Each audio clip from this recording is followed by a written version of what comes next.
Hi guys, welcome to Studio Wildlife. Today I'm going to show you my process for drawing this rhino and answer some of your questions. This is just a short 15-minute sketch using charcoal on some toned cardboard.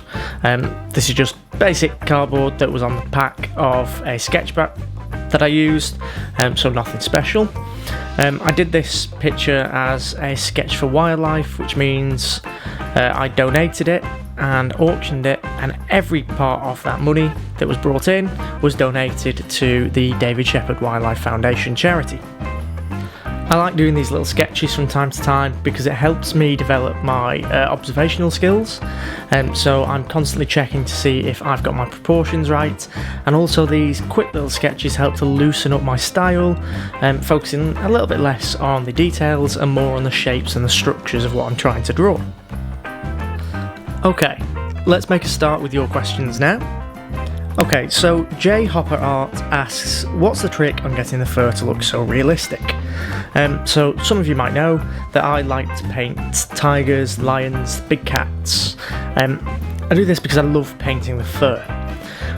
The trick to making it look so realistic is to not focus as much on the details and focus more on the form and the shape of the hairs that you're actually putting down. If you look at all my previous videos about painting fur, I'll go through all of my tips and all of my techniques properly. But my biggest tips are just to take your time when you're doing the fur. Make sure it's all going in the correct direction. I always start my paintings with a very dark base. I find that this is also really helpful when painting realistic fur, because I can then leave gaps between my strands of fur to make sure that it looks like it's layered as it would do in real life. Okay, next question is from Jonas Olsen Woodcraft, and he asks, do you rush the process less the more skillful you get? And then he goes on to say, love your work. So thank you very much, Jonas. I really appreciate it. So he asks, do I spend less time now I've developed my skill a little bit more? Actually, it's the opposite. So as I've developed my skills, as I've got better at painting, better at drawing, I tend to spend a little bit longer, or in fact a heck of a lot longer, on my artwork. This isn't because things take less time or I haven't found shortcuts. This is because I've wanted to develop my realism, develop getting a lifelike approach. This doesn't necessarily mean getting everything exactly the same as a picture. I'm not going for hyper-realism, but what I'm going for is a real sense of the animals, a real sense of the wildlife that I'm trying to portray, which means I need to take a little bit longer and have a little bit more patience with the work that I'm creating. So not just rushing into it trying to make a finished piece that looks like a photograph, but trying to take my time to appreciate what the photo is showing, appreciate what that animal is doing, the environment that it's in, and giving it a sense of life on the page or the canvas or the cardboard that I'm working on. Okay, another question now. This one's from Lucas. He asks, how do you draw the white fur? He asks, which pencil do I use? Most of the time when I'm doing my charcoal drawings, I don't use a white pencil very much. What I use is a putty eraser, or a putty rubber if you're from England like where I'm from. And I use this because it allows me to mould the eraser into a sharp point, or into the shape that I need. And this is great for adding fur. It's also good because as you use the eraser, it starts to pick up charcoal, which means you can get varied effects and varied opacities of that erasing mark. So the more charcoal that it picks up, the lighter the charcoal is going to be lifted off the page, and the more grey the marks are going to appear. For the really, really white marks, what I do is to make sure that I knead my eraser in my hands every time I touch it to the surface. So I'm picking up charcoal from the surface of the paper and then kneading it back into that putty eraser, so my next mark is clean, white and light and very detailed. Sometimes I do then go over the top of that with a white pencil, but it is very rare that I actually use that white pencil. All I'm using there is a white pastel pencil or a white chalk pencil. I don't have any preference to a particular brand, I just get what I can get from the hobby craft store that I shop at.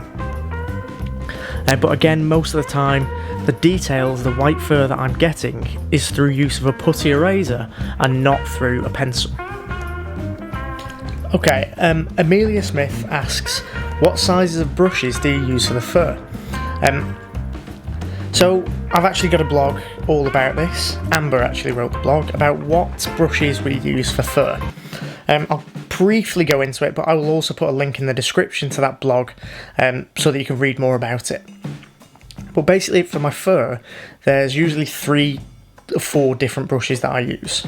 So first of all, for my blocking stage, I just have about half a centimetre or maybe a quarter of an inch round brush that I've been using for months, and so has got quite frayed. I use this to block in as it gives some rough marks, not very accurate, but it allows me to block in the basic shapes and the basic direction of the fur and the basic colours that I need to use. Then, after that, I'll use a small angle brush, and these small angle brushes are brilliant for those slightly more detailed layers of fur.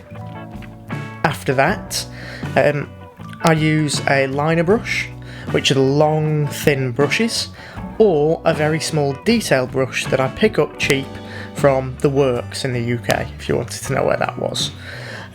These tiny little detail brushes are perfect. They don't last very long, but they are tiny and great for adding in those final details. Another brush that I use that I've really only just started using is a dagger brush, or a sword liner I think it's sometimes called. And they are very, very long brushes that look like daggers. And they are brilliant for painting fur, painting long thin strands, doing the whiskers. You can even do very tiny strokes with them, as long as the paint you're using is wet and very watery. But I think this is actually one of the favourite brushes that I've picked up, and it is something that I am now using in almost every painting that I do. AJ asks, how did you learn to use other mediums? He's only ever used pencil. Well, I started out just using pencils. It was mostly in school, just those HB ones that you get in school. And then I moved on to drawing with a biro. And I found the biro was the best thing for me at the time, and actually really influenced the way that I draw, or I used to draw anyway. I found that the biro could give me the best tonal contrast and the best detail, which is what I was looking for at the time. Drawing with the biro is actually one of the things that I tell beginners to do when they're trying to get better, because it's so unforgiving and you have to draw with such precision that mistakes are very easily made and not covered up. So you have to learn from your mistakes. You have to learn to be very controlled and very precise with your movements and with your marks. For me, progressing onto other mediums, I worked with acrylics primarily, and I use acrylics because basically they are easier to clean, they're less toxic, and much easier to use for me in the space that I have. I use acrylics most of the time, and the skills that I've learned using my acrylics, I've been able to apply to my charcoals. I got really into then charcoals for a time, and then the skills I learned when drawing with charcoal, I was then able to apply to my paintings. I was able to use the same skills that I use for charcoal with my oil paintings and my acrylics, so they are skills that are cross mediums. Basically, the biggest thing for picking up a new medium is practice. You're never going to get it right the first time. It's not going to be a masterpiece the very first time you use it. It's probably not going to be a masterpiece the 1000th time you've used that medium. But you've just got to persevere and learn new things and experiment. It's no good just watching someone and saying, I want to paint like that.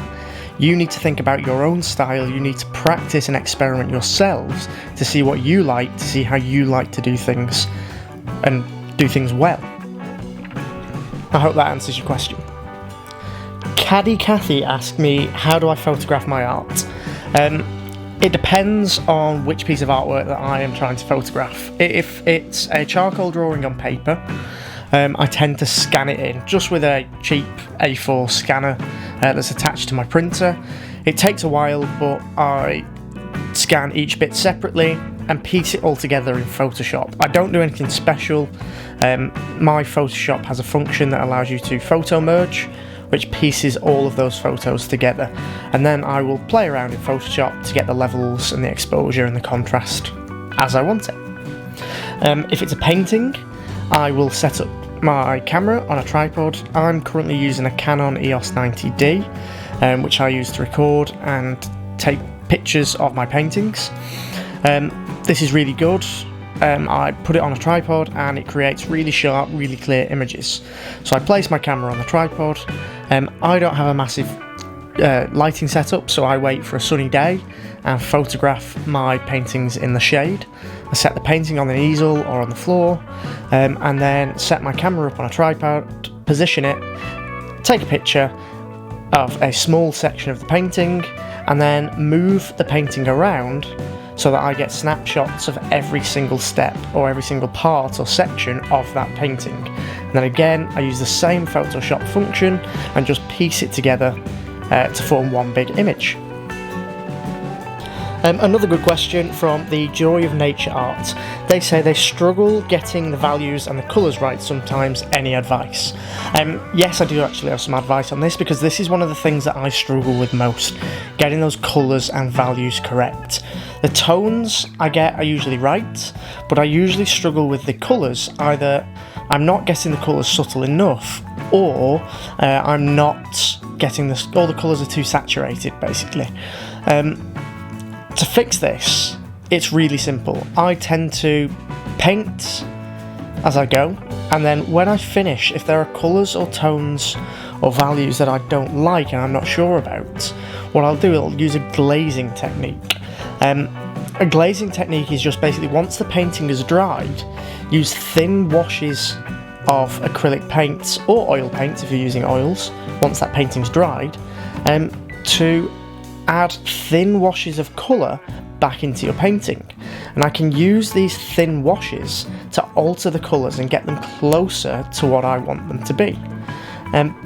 Pretty much, it's about taking the time to match your colours and taking the time to correct your colours using glazes if you've got them wrong or if you're not quite happy with them.